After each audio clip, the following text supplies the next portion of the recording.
Bueno, buenos días a todos. Me han dado el reto de cerrar la jornada de la mañana, ya todos probablemente tienen hambre, entonces voy a tratar de ser breve, voy a tratar de dejar un espacio al final para preguntas, porque muy probablemente de esta presentación queden más dudas que respuestas. Un agradecimiento a la organización por toda la atención, por la invitación. La verdad me siento muy honrado de estar aquí con ustedes. Mi nombre es Juan Sebastián Marmolejo, soy socio de la banca de inversión sumatoria, especializada en proyectos fundamentalmente de transporte de energía e infraestructura en el país. Hemos estructurado varios sistemas de transporte y poco la idea del día de hoy. Quiero compartirles con ustedes algo que fue el resultado de múltiples consultorías y que yo creo que es de utilidad para ustedes. Yo originalmente arranqué en sistemas de transporte masivo. Yo pues era un yuppie más que consideraba en ese entonces que los sistemas de transporte masivo eran la manera de solucionar los problemas de movilidad en las principales ciudades del país. Ergo, yo en ese entonces erróneamente pensaba que los sistemas de transporte público debían subsumir al transporte público colectivo. Y pues a lo largo del tiempo, reestructurando sistemas en Cali, en Bogotá, en Bucaramanga, me di cuenta de algo que es un poco la fuente académica de esta presentación, y es que es un error pensar que el transporte público colectivo per se debe desaparecer.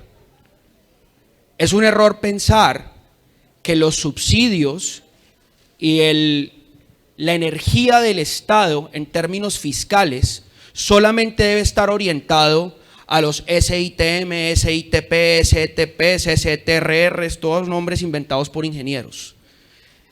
Eso es un error. Y es un error que por fortuna ya la ley cambió. Lo que pasa es que le puso una talanquera y hoy lo vamos a ver. Hoy vamos a ver cuál fue esa talanquera que le puso la ley, no solamente al TPC, sino en general a toda la cofinanciación de transporte o de material rodante en sistemas de transporte no férreos. Ya lo vamos a ver. Entonces, la idea del día de hoy es, si quieren, verdad que yo tengo aquí el poder.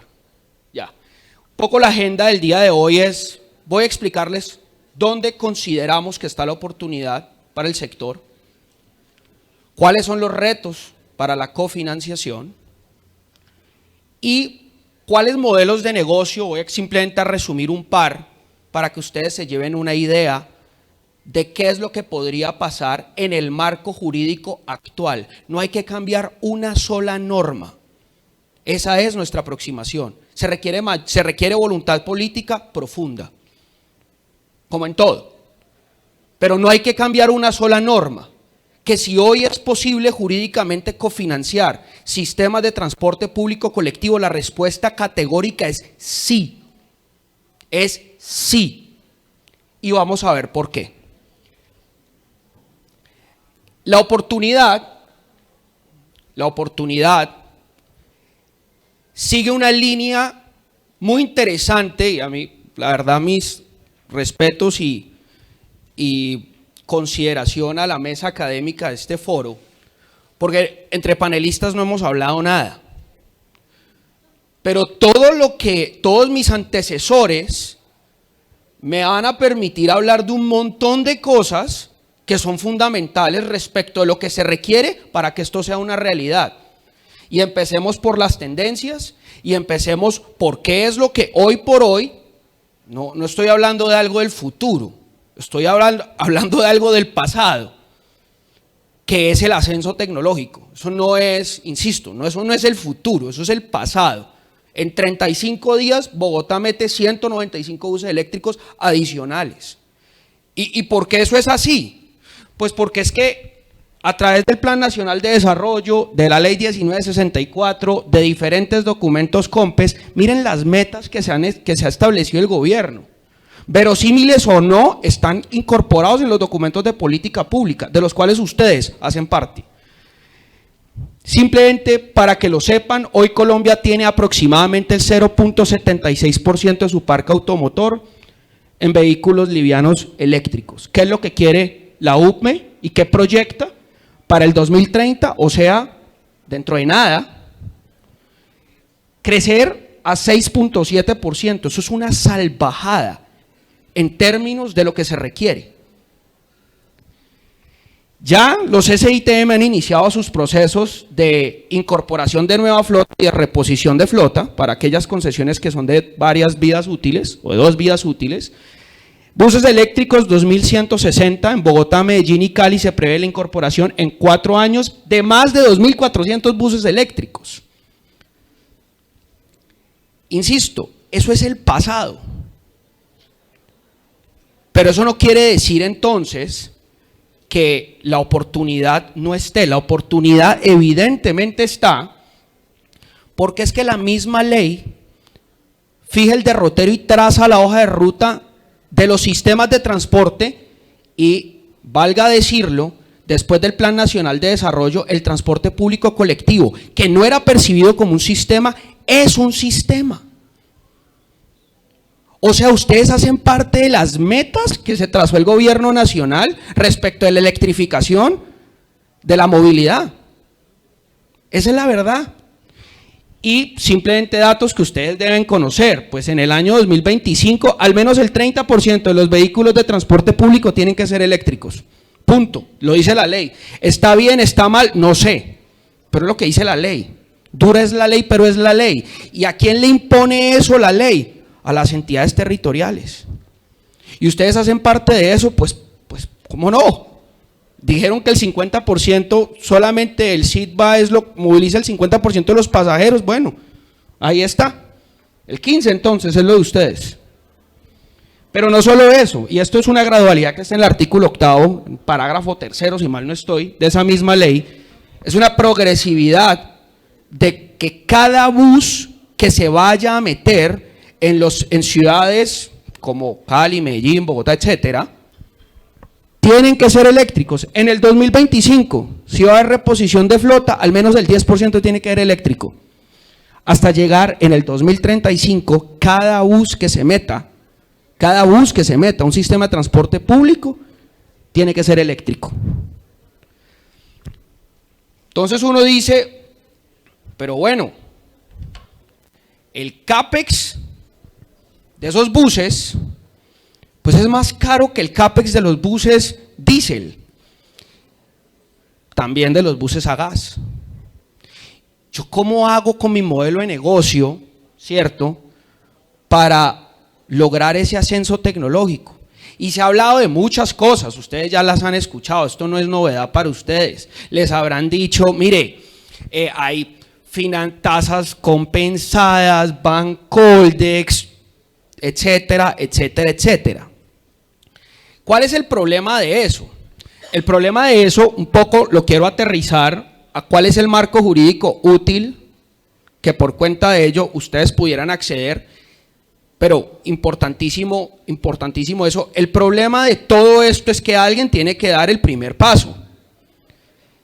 Y la manera de dar el primer paso de una manera organizada es a través de este tipo de eventos, donde ustedes de una manera organizada puedan diseñar una hoja de ruta para el nuevo gobierno. Está entrando.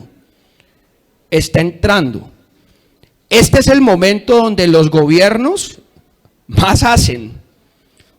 Acaban de llegar, tienen la popularidad, tienen el ímpetu del entrante, y eso es lo que más se requiere. Hoy el marco jurídico funciona. Hoy el marco, a pesar de que se está revisando, porque el COMPES de movilidad dijo que se debía hacer una nueva ley de transporte urbano, nosotros en nuestra firma nos ganamos esa consultoría con el Banco Mundial para recomendarle al gobierno nuevo cómo se tiene que hacer. Hoy por hoy, mi concepto es, con este marco jurídico, aquí simplemente resumo un par de normas, se puede cofinanciar material rodante para el transporte público colectivo. ¿Por qué? Porque el Plan Nacional de Desarrollo en el artículo 100 fue explícito. Fue explícito, ese 40-70 es el mismo esquema de cofinanciación que se utilizó para financiar todos los sistemas integrados de transporte masivo del país, que se está utilizando para la primera línea del metro, que se utilizó para el primer tranvía digamos, intermunicipal, que es el tranvía occidente, el Regiotram, para el metro del 80 de aquí, para la segunda línea del metro cuyo COMPES se firmó el día de ayer, bueno, no COMPES, convenio de cofinanciación. Esa es la misma norma, esa misma norma explícitamente dice el sistema de transporte público colectivo. Y además dice, ojo, estos son elementos cofinanciables. El servicio de la deuda, ojo, costos de operación y adquisición total o parcial de vehículos nuevos o material rodante con estándares de bajo o cero emisiones. Y ya vimos que por interpretación de la ley 1964, pues tienen que ser eléctricos o cero emisiones. Entonces, eléctricos o hidrógeno, es un poco, el hidrógeno yo sí creo que es un poco más el futuro, pero es lo que está en la ley. Esta es la política pública, de la cual ustedes hacen parte. Paso un poco abajo, simplemente quiero que no se olviden de este concepto que en Medellín se lo inventaron y lo han venido implementando, que son los convenios de colaboración empresarial. Y se van a dar cuenta por qué voy a llegar a ese punto, porque la gran pregunta de todo el mundo en el gobierno nacional es, listo, perfecto, cofinanciamos el material rodante, nos inventamos el esquema, compra pública, una concesión de provisión, no importa, eso no lo inventamos. Y yo, ¿como a qué título le voy a entregar a una empresa de transporte buses para que los opere? ¿Como por qué? Esa respuesta ya viene. Y el artículo 33 de la ley 2169 del año pasado, nosotros participamos en esta redacción. ¿Y por qué participamos? Porque es que este resulta es el Fondo de Ascenso Tecnológico. O sea, no solamente existe la política pública que dice qué tiene que pasar en materia de electrificación del transporte, sino que además ya existe el vehículo, se creó el año pasado, eso sí, no tiene un peso, pero parte de la tarea de todos es que sí tenga un peso. Ya está el vehículo, y ojo, para los sistemas de transporte indicados en el artículo 2 de la ley 310 de 1996. ¿Cuál es esa? La que está aquí arriba citada, porque fue modificada por esta norma, por el Plan Nacional de Desarrollo. O sea, incorpora el colectivo. Eso no es aleatorio. Está contemplado no solo para que sean los SITM, sino también para que sea el transporte público colectivo. ¿Cuáles son los retos que anticipo? Aquí hay un par de diferentes índole, pero son retos grandes. En materia legal, ahí es donde está el problemita. El artículo 100, yo no seguí copiando todo el artículo, para que la presentación no fuera más ladrilluda. El artículo 100 dice, después de decir que cofinancia el 40, el 70, tiene una frasecita que dice, hasta el monto del COMPES que dio origen a dicho sistema. Algo así. Los COMPES que dieron origen a los sistemas integrados de transporte masivo o ya se agotaron en su totalidad o les falta muy poquito en agotarse. Y no hay COMPES para el TPC. O sea, la norma habilitó, pero también bloqueó. Es el primer reto legal. Y eso tiene que acabarse. También hay un reto, lo pongo entre comillas simplemente porque en varios escenarios, donde realmente no han sido muy amables, en varios escenarios se ha dicho que el sistema de transporte público colectivo no hace parte de aquello que es cofinanciable. Yo no entiendo a alguien cómo después de graduarse del colegio o incluso de graduarse de primaria, lee la norma y dice que los sistemas de transporte público colectivo no pueden ser cofinanciados cuando explícitamente la norma lo dice. No, es porque más abajo, en el artículo creo que 99, más arriba en el 99 dicen, estos sistemas podrán ser SITM, SITP, STP. Es una leguleyada que no tiene ningún sentido, pero el artículo 100 es explícito. Y si esto tiene una defensa constitucional, por supuesto que la ganan. porque es evidente que la vocación de la norma no es hablar de un sistema en particular, es hablar del transporte, porque es un derecho que es constitucionalmente protegido y no importa ni para el Estado ni para el usuario cómo se llamen, ni si son contratos o son resoluciones, a nadie le importa. La gente lo único que quiere es desplazarse de un lugar a otro de manera segura y eficiente, rápida, y poderlo pagar. No le importa si es que esto es un convenio de la cuenca yo no sé qué, o es que esto es un sistema complementario, no le importa. Le interesa es que le paren, se montan. Yo siempre he dicho, pucha, el transporte tiene que ser como ir al baño, uno no tiene que pensar. Uno abre y sale la ducha, uno no está pensando, claro, esto viene del Apetar, de yo no sé qué, que recolecta el agua del río Teusacay. No, nadie piensa eso. Eso sí, el día que uno hace así, no le sale agua, eso es un problema. Igualitico con el transporte, idéntico, por eso es un servicio público. Entonces, otro problema. Hay una incertidumbre legal respecto al título jurídico de la entrega. Yo a título de qué le entrego una empresa de transporte, que además hay empresas habilitadoras y hay propietarios y hay permisos y yo no sé qué y ¿cómo lo hago? Un reto que hay que superar.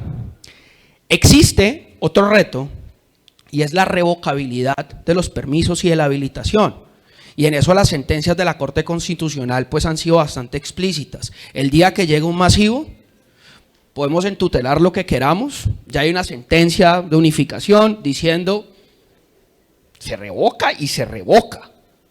Y eso es un problema. Entonces, ¿y por qué es un problema? Porque estamos pensando en la bancabilidad de un proyecto. El banco lo que quiere saber es que en el año 15 igual le van a pagar la deuda. Y si resulta que existe la amenaza de que se acabe el título de habilitación, pues estamos muertos en términos de bancabilidad. Es un problema. Voy a la bancabilidad. Aquí todos mis antecesores han hablado de esto, la anterior ponencia interesantísima. Los STP en principio no tienen sistema de recaudo centralizado, caja única, esquemas fiduciarios. En Medellín se ha hecho y hemos visto unas cosas impresionantes de lo que va. Ahorita me presentaron lo de City Río, absolutamente espectacular lo que están haciendo, radical esa transformación. Eso es lo que se requiere para que esto sea bancable. Pues es la verdad. Lo han dicho todo, yo creo que todo el mundo va a salir aburrido de tantas veces que les digan lo mismo, pero pues me toca repetirlo porque pues hace parte de mi ponencia. No hay obligación de actualizar la tarifa al usuario todos los años. ¿Qué lío es la resolución de por ahí el 93 que no se ha actualizado y que cada alcalde hace lo que quiere y que entonces el área metropolitana y que yo no sé qué y actualiza, no actualiza? Y eso al final es un discurso que ayuda mucho políticamente hablando. Eso es un problema. No actualizar la tarifa, pues qué gran bastión político, ¿no? Es una maravilla. ¿A costa de qué? De que el sistema no sea bancable. Así de sencillo, ¿qué hacemos? Es la verdad. También existe una consultoría de la cual no somos parte, pero hemos revisado, que revisó esa resolución, también contratada por el Banco Mundial. La conclusión que yo saco de todo ese acervo jurídico es que en efecto el Ministerio de Transporte en la nueva resolución puede exigir que la tarifa se actualice y que se aplique la resolución. Ya veremos eso en qué termina. Pero eso es música celestial en términos de bancabilidad. La estructura actual hace que la flota la adquieran empresas con garantías distintas al negocio. Es muy difícil, sobre todo después de pandemia, que ustedes les presten para comprar un bus. A menos que usted, pero bien pueda señor, yo le ofrezco tinto. ¿Qué tiene usted como persona natural? Una casa, listo, entonces venga por aquí la hipoteca. ¿Y qué más tiene? Unos CDTs. Aquí, Pignore, tal, unos fuentes. Eso es. No le están prestando al negocio, le están prestando a la persona, a usted, a su patrimonio. Eso no permite financiar el presente, que es lo que estamos hablando. No se puede, es sencillo, no es bancable. ¿Qué hacemos? Desde el punto de vista fiscal, pues la nación está restiada. los municipios están restiados, pero eso no quiere decir que no se pueda generar los recursos para hacerlo. Y hay que mostrar cómo se pueden hacer de manera eficiente. Eso lo vamos a ver más adelante. Las crisis de los SITM han hecho, y esto es un problema de índole nacional, que los municipios pues tienen que sacar año tras año para fondear los FESDES, FED, como se llaman, tienen diferentes nombres. Son fondos de estabilización de la tarifa o de subsidio a la demanda, como lo quieran llamar. Bogotá hoy por hoy está metiéndole al FED 2.2 billones de pesos. Eso es lo que es. Eso es lo que es. Que si hay que hacerlo, por supuesto que hay que hacerlo, pues esa es la política pública que adoptaron allá y la gente no se puede quedar sin transporte. Que si puede ser más económica, yo creo que sí. Yo creo que sí. Y ustedes tienen mucho aquí que decir y mucho que hacer. Ya veremos qué se puede hacer. Pero 2.2 billones, a mi juicio, para el sector transporte de una ciudad del tamaño de Bogotá, no me parece que sea importante. Me parece que es lo justo. Porque es que también tenemos, como Estado y como sociedad, la vieja usanza de que se subsidia la salud, se subsidia la educación, pero el transporte no. ¿Por qué? Si es un servicio público, constitucionalmente protegido. Vamos para allá también. Y ha sido un problema la implementación de las fuentes alternativas que están en el Plan Nacional de Desarrollo. Eso ha sido un lío. Cobros por descongestión, en vía, el derecho a usufructo, todo lo que está en el artículo 97. Eso ha sido un rollo. Porque la madurez de esas fuentes requiere un tiempo y una cultura de implementación y de pago. Eso no es fácil. Entonces, pues sí, algunos han intentado, lo han hecho, pero el recaudo es pírrico. Al final es presupuesto de los municipios, punto. Eso es. El modelo de negocio tan atomizado, de tantos actores, dificulta la cofinanciación. Si yo tengo 30 empresas y esas 30 empresas a su vez tienen cada una de a 200 propietarios, pues esa atomización es un tiro en el pie para la política pública. No sé, pues estoy simplemente diciendo, yo sé que estoy siendo franco, pero pues lo que estoy tratando es de explicar en el marco de las nuevas tendencias qué es lo que hay que hacer para que este negocio funcione y sobre todo para que perdure en el tiempo. Esto es un problema. Otro problema es que en teoría los SETs, IPs, todas esas vainas, su vocación es reemplazar el transporte público colectivo. Así era la política pública. Entonces, ojo con eso también desde el punto de vista de las amenazas que existen. Y hay una percepción, a mi juicio, errónea, que el TPC es informal. Eso es absolutamente arbitrario decirlo, que es que no se pagan prestaciones, que es que no pagan impuestos, que pues yo simplemente me remito a las pruebas. Pues vaya y audita cualquier empresa. Si no pagó las prestaciones, múltela. Pues ¿cuántas multas hay? Que los contratos de concesión exijan unos mayores estándares a los legales no quiere decir que entonces las empresas del transporte público colectivo no honren lo que está en la ley. Pero si yo estoy cumpliendo la ley, ¿usted por qué me va a exigir más? Es lo que está en la ley. Pero hay una percepción de informalidad y eso es un reto importante. Y por últimos, tecnológicos. Los nuevos actores de esto, fabricantes, productores de empresas de energía, etcétera, etcétera, prefieren esquemas concesionales. ¿Por qué? Porque le prestan un contrato. En una economía no se transan bienes o servicios, se transan contratos. Y ustedes tienen una autorización para operar y para producir una plata, pero no tienen contratos. Al final de cuentas, estos nuevos actores prefieren eso porque eso es a lo que están acostumbrados. ¿Sí? Lo que les genera mayor seguridad jurídica. Entonces vamos, esto es un reto importante que toca transformar.